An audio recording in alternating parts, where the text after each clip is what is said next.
The discussion will highlight how steel plays a key role in realizing future-ready infrastructure, enabling growth and shaping smart cities for tomorrow. I would like to request over here Miss Aditi from ABP Network. Kindly join me on stage. And I would like to welcome Mr. Ankit Mittal, Vice President, Elegant Steel, to please come up on stage. Can we have huge round of applause? Mr. Ankit Mittal leads the company in innovation and sustainability within India's steel industry. His expertise strengthens the company's role in supporting infrastructure and construction growth through modern technologies and operational excellence. Over to you, Aditi. Welcome back, everyone. But when we talk about urban development, when we talk about infrastructure, one of the very crucial aspects is the materials that are being used in Indian buildings.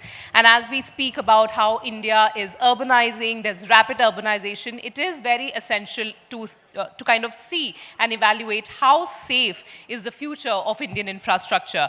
We are joined by Mr. Ankit Mittal, who is the Vice President of Elegant Steel, and we will be discussing how important it is for steel, especially in today's day and age, to be a critical metal when it comes to Indian buildings. Thank you very much for joining us here today and taking out time. Mr. Mittal, I want to start by asking you that in today's day and age, where everybody is talking about resilient buildings, where everybody is talking about safe buildings, everybody is talking about how the next generation will be growing rapidly and they will be looking at an infrastructure boost. How important is steel as a metal in all of this, especially in today's modern times? Aditi, to answer your question first, I will just take you through the journey of Shakambri Group, Sure. where I am representing. Shakambri Group, we have started our journey in 1996, when India is just a very aspirant to the progress.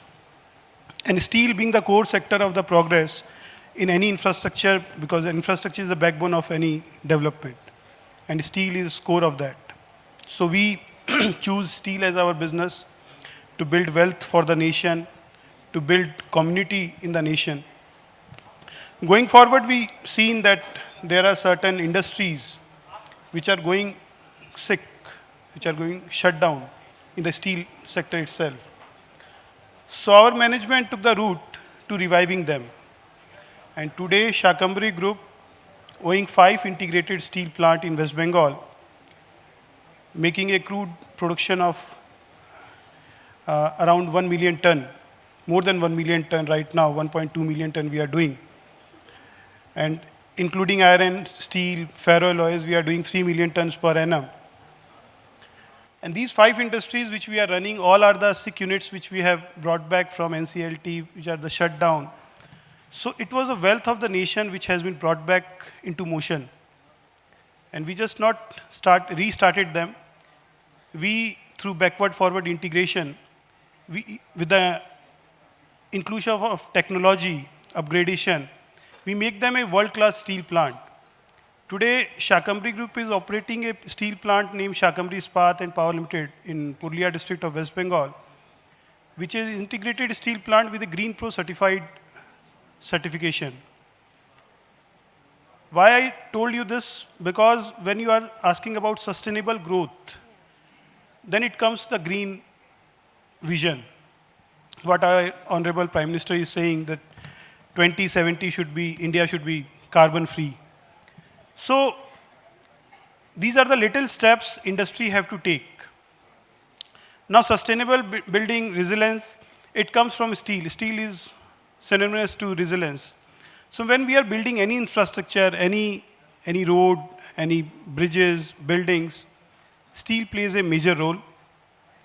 And without steel, you can't assume these kind of structure. Going forward, now the challenges are how to give a quality steel to our infrastructure which make those structures more sustainable. So this quality steel comes from quality producers like us. What we are doing steel from the zero. We are optimizing the natural resources like iron ore, coal. If I take you again into some technical details, earlier what we used to do, we used to extract iron ore And those iron ore were used around 60%, 70%. 30 to 40% iron ore was the waste, which is a big loss. So now the technology has developed. We had adopted that technology, and we are among the very few manufacturers in the country who are using iron fines, the waste iron ore, to convert into wealth. So we are taking that iron ore fines and converting into fines and then producing high quality steel using them. So there is the story of steel which comes on. So coming to your question, that steel and the resilience, it is parallel. Today we are providing steel of high grade strength with durability and flexibility. In any building, because nowadays natural disasters are also a big challenge. We are seeing every then and there earthquakes, tsunamis, and all these things are happening. So the steel have to be resilient to the strength.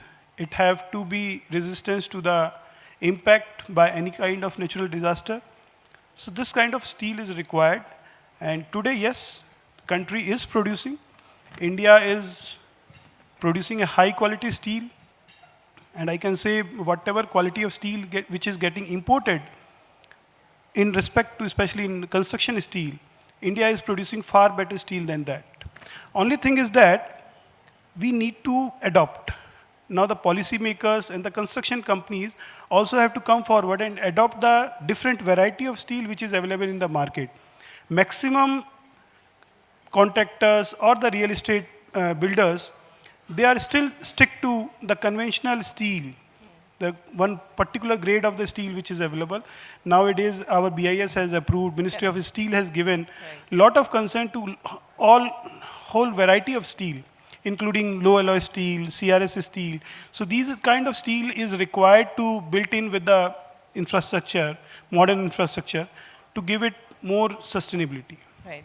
And in fact, you mentioned about sustainability. Mr. Mittal, I also want to ask you that when we're talking about sustainability, are there any eco-friendly methods or processes, especially for steel production, or do you think that there could be a future for eco-friendly and sustainable production of steel in India? This is a big debate going on worldwide. Steel industry itself is a polluting industry. So pollution and steel is hand in hand. But now green steel and more sustainable steel production is a big debate happening in the entire world. So in this way, some baby steps have been already taken up. Like as I told you, this wastage of natural resources, it itself is a harm to the nature, Mother Earth. Right. So this optimization of iron ore itself is a big step towards it. Because by this, number one, the waste of iron ore, wherever we are dumping it, that land becomes totally unfertile. So now we don't have to do that. So the portion of the land is becoming fertile. The iron ore is getting utilized. So we are having more years of iron ore with us. So this is one. Then we are recycling the water. Earlier, if we used to use 1 lakh meter cubic of water, today we are doing it with 5,000 cubic meter of water. Rest of the water is getting recycled, processed, and reused in the same plant. So these are the steps which are taking towards the greener steel. And again, in this way forward, like we are using coal in steel production. So the heat from the coal, after doing its job, the heat from the coal was earlier wasted.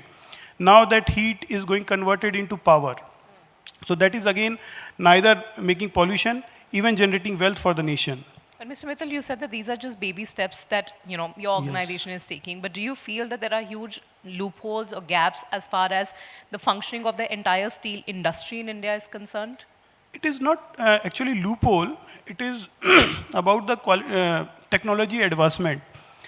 Right now, debate is going on hydrogen-based steel production, which is a call, but it's a very cost heavy.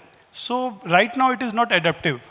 And we don't have that advanced technology right now, not only in India, anywhere. So these are the things which are in process. So right now, these baby steps makes a big impact. These sounds little steps, but they are making huge impact. 30% of iron ore wastage coming into the wealth, it's a big deal itself. Absolutely. Yes. Absolutely. In fact, you also spoke about technological advancements, and this is what we literally have been discussing with many of our guests here, that with the technological advancement, what really has been the impact on the steel industry? Is there any specific programs, any specific methods that you would want to highlight as to how advanced tech and technology and AI, etc., or any possible advanced technology is being used by your organization in this entire process of steel production?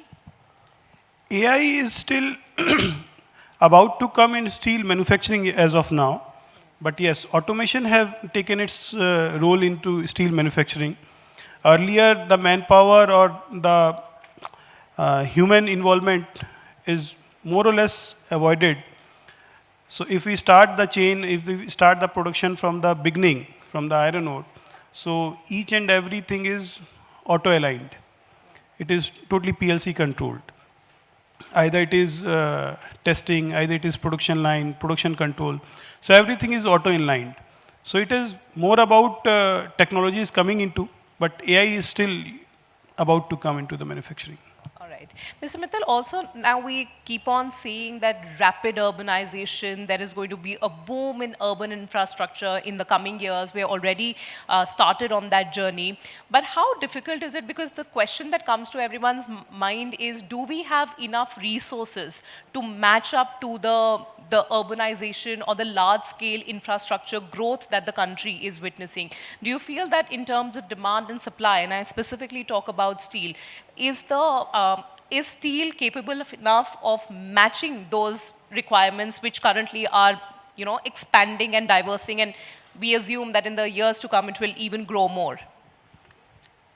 Absolutely. Steel, today India is a high ambitious country, and in steel we are rapidly growing. If I give you example, 2013-14 per capita steel consumption of the country was less than 60 kgs. It was around 58, 59 kgs. Today we are standing upon some 119, 120 kgs. So it is just doubled. And so the production. And today, being a marketing person, I should say that there is a pressure of supply rather than the demand. The demand for steel need to be generated more pacer than the supply.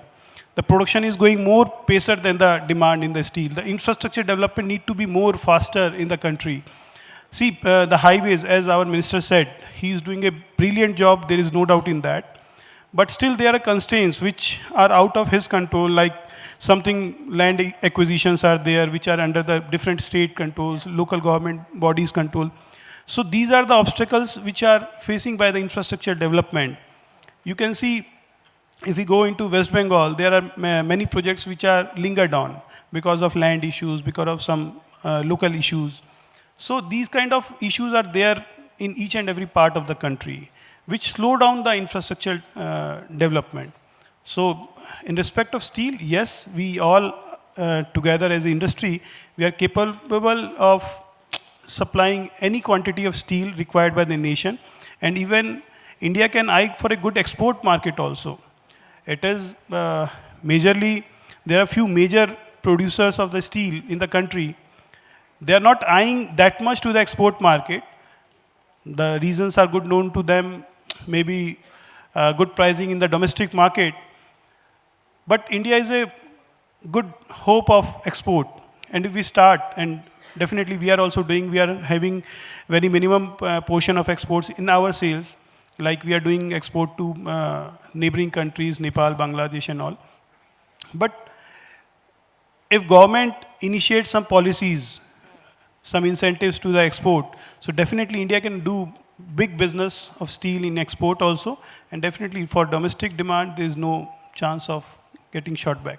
That could open up and boost the entire sector Sure. altogether. But Mr. Mittal, before we wrap up, we have been talking about all the positives of the steel sector and the demand for steel. But what, according to you, is probably the biggest challenge in probably the next decade that you foresee, and something that your organization is doing to address those challenges? There's no, as such challenge, see, steel have no actual alternative. Like our minister has also was talking about FRP, this Yes, fiberglass. See, they have their own limitations. They can be used horizontally, not vertically. Then they have their own strength and thing. Steel, the flexibility, the strength, the resilience, the steel is having. And see, now if we are more into this reinforcement steel. Apart from that, if we go to the flat project, so you can shape up anything from steel, which is not possible for any other materials. So steel doesn't see any big challenge in near future or the longer term. Steel has its own future, its own base, and it's going to be safe. All right, it will be interesting to see how that really impacts the Indian infrastructure. Thank you very much, Mr. Thank you. Mittal, for Thank joining you, us Aditi. today. Thank you very much. Thank you so much. Thank you. I kindly request sir to stay for a bit, and I kindly request Mr.